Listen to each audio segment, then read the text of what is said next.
Halo Sobat Sosial, apa kabar semuanya? Semoga kalian semua baik-baik saja, sehat, dan berbahagia. Ibu, kami dari Koalisi Reformasi Sektor Keamanan. Baru-baru ini, pemerintah telah mengesahkan RUU TNI, di mana hal ini tuh menimbulkan keresahan dan kekhawatiran masyarakat. Ya jujur aja, gue sendiri pun kecewa, khawatir sama keadaan kita sekarang.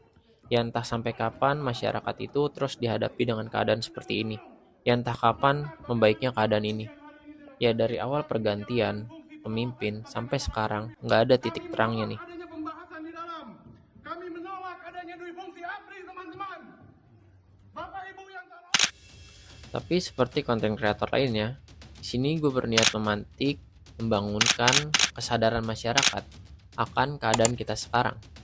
Ya supaya kita semua saling peduli dan membuka mata agar kita semua tersadarkan. Kamisan termasuk RUU TNI yang baru hari ini bisa.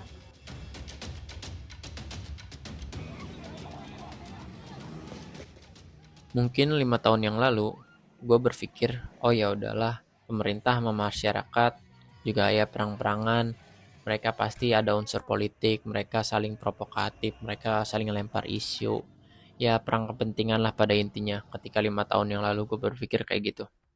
Tapi setelah sini-sini, gue pikir, gue telaah, gue perhatikan, kok Indonesia makin jadi nih, kok makin makin merih, kok makin kacau, kok makin sekarat, terus kebijakan-kebijakannya kok makin mengerikan. Ya minimal ketika membuat kebijakan, memperbaiki keadaan gak sih? Ya walaupun sedikit-sedikit gitu ya. Tapi ini mah sedikit-sedikit ngeberantakin. Ya kita semua ngerti, semua berproses, semua pasti butuh tahap. Nah yang jadi pertanyaannya, ini prosesnya menuju kebaikan atau kehancuran nih? Karena kondisi terus-terusan, makin parah, makin banyak krisis, ya akhirnya masyarakat mulai tersadarkan. Ya karena ada individu-individu yang mempunyai potensi dan kapasitas untuk mulai menggerakkan masanya. Ya mereka bertujuan semata-mata untuk memperbaiki keadaan. Ya dan gue yakin revolusi kita, perbaikan kita bermulai dari sini. Influencer, public figure, content creator yang saling bersinergi untuk menyadarkan, membangunkan masyarakat untuk Indonesia yang lebih baik.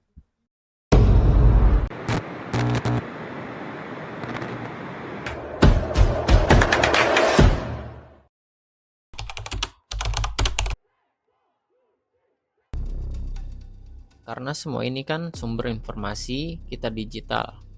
Ya, kita cari informasi, tragedi, peristiwa, apapun itu semua di sana. Ya, apalagi sekarang semua orang itu reporter, semua orang itu jurnalis, semua orang itu bebas berpendapat di digital itu. Ya, ngasih informasi, opini, argumen, semua orang bebas. Ya, bahkan kadang sampai kita nih ada di titik kebanjiran informasi. Jadi sulit menemukan fakta sebenarnya. Ya, dan itu wajar terjadi. Dan sebetulnya keadaan seperti ini tuh plus minus. Ya, dan menurut gua masyarakat ini sekarang dituntut lebih kritis dalam menganalisis suatu hal. Karena kalian semua ini tuh terlalu bising, echo chamber. Ya makanya peran influencer, public figure, content creator yang punya kepedulian terhadap keadaan ini, ya punya kapasitas, mereka mampu menyatukan kita semua demi satu tujuan.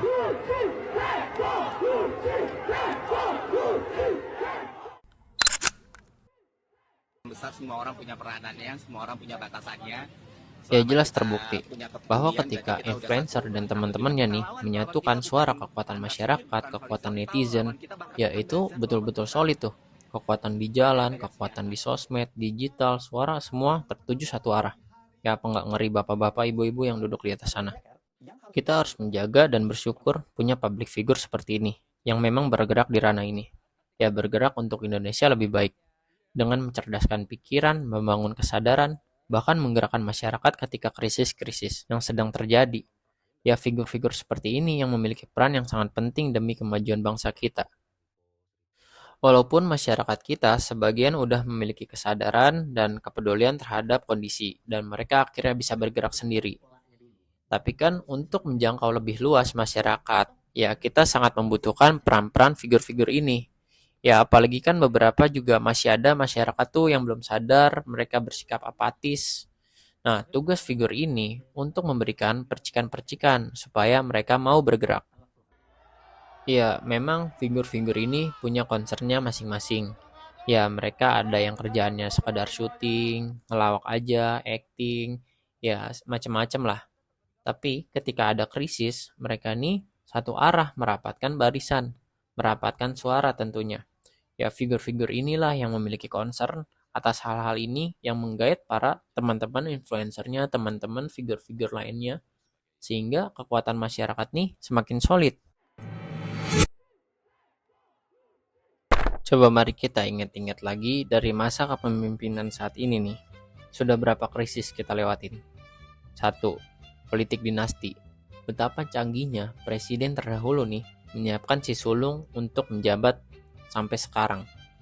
Ya, dirubah aturan-aturan konstitusi kita. Ya, jabatan si pamannya dipertaruhkan demi si sulung. Bahkan si bungsu juga ketika itu pengen diusahakan tuh untuk ikut pilkada. Tapi di sini ada perbedaan nih. Ketika si sulung mencalonkan, itu sulit untuk menjatuhkan masyarakat. Karena ya masyarakat juga ke-distract sama kondisi pemilu saat itu. Lempar isu sana sini. Akan tetapi, ketika momen si bungsu nih pengen ikut pilkada, semua masyarakat tuh udah gak mau kecolongan yang kedua kalinya. Ya karena kan si kakaknya udah lolos tuh. Udah susah lah dipermasalahkan lagi. Ya makanya muncullah tuh lambang Garuda Biru ketika pengen ikut pilkada tuh. Semua influencer tuh turun dan bertebaran di mana-mana lambang Garuda Biru ini. Begitu juga dengan krisis-krisis lainnya.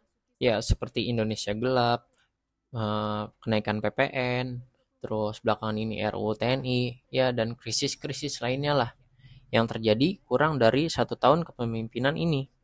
Ya dan menurut gue Indonesia ini udah di kondisi komplikasi. Menjalar kemana-mana nih permasalahannya. Ya makanya penting kita ini semua menyatukan suara demi memperbaiki keadaan. Mereka bukan lawan kita bukan antar sipil, bukan horizontal, lawan kita bahkan bukan buzzer, lawan kita mereka yang pegang senjata.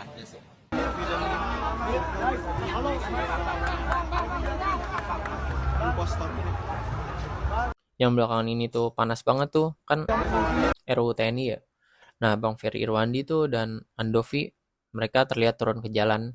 Ya dan banyak juga influencer-influencer yang mengkritik di sosmed, di YouTube-nya mereka terkait kebijakan pemerintah ini.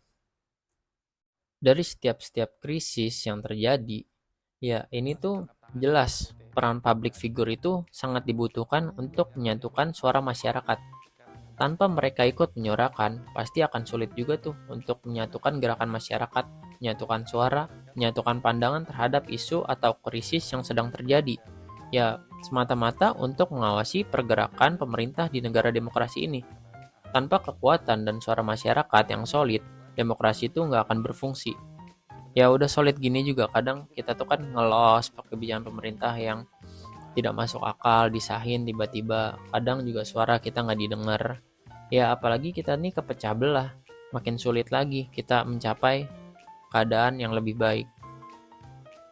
Ya sekarang ini kita benar-benar nggak bisa lengah lagi. Kita harus kompak menyuarakan, kita harus fokus satu tujuan demi memperbaiki Indonesia. Ketika ada isu krisis, kebijakan yang merugikan bangsa, itu kita harus segera sigap. Ya karena kacau banget kan, belum ada setahun nih, udah berapa kasus coba, udah berapa krisis. Ya pemerintah ngomong katanya pengen berantas korupsi. Yang dikasusin juga siapa tuh? Coba, saya tahu tuh urusan itu pasti ujung-ujungnya politik juga, musuh politiknya. Ya pasti takut dibongkar juga kan kebobrok-bobrokannya kalian. Ya jadi saya nggak kena tipu deh sama yang berantas-berantas korupsi-korupsiannya. Posisi RP aja udah jelas kan. Tapi lihat, kalau emang temen mah dielus. Ya pada intinya, kita harus segera menyatukan gerakan, menyatukan suara, menyatukan pandangan, ya supaya bangsa ini tidak dipermainkan lagi. Ya cukuplah 10 tahunnya tuh kita dipermainkan. Dan menurut gua, ini udah harus segera diperbaiki, karena kalau begini terus, ya mungkin periode ini kita tuh nggak akan kuat lagi. Sampai kapan penderitaan ini berlangsung? Ya dilihat dari selama ini aja nih, belum ada setahun. Udah berapa krisis kita hadapi. Ya marah, kecewa, kesakitan, luka. Semua telah masyarakat hadapi lah. Dalam kurun waktu kurang dari setahun loh padahal. Jangan sampai terjadi 98 nih versi kedua. Ya sebaiknya itu dicegah dan gak ada yang mau terjadinya 98 versi kedua tuh. Oke, sekian konten gua kali ini. Kurang lebihnya mohon maaf. Jika ada kesalahan, silakan dikritik. Jika ada kekurangan, ya kalian browsing sendiri. Ya konten ini hanya untuk memantik kesadaran kita semua dan sampai jumpa.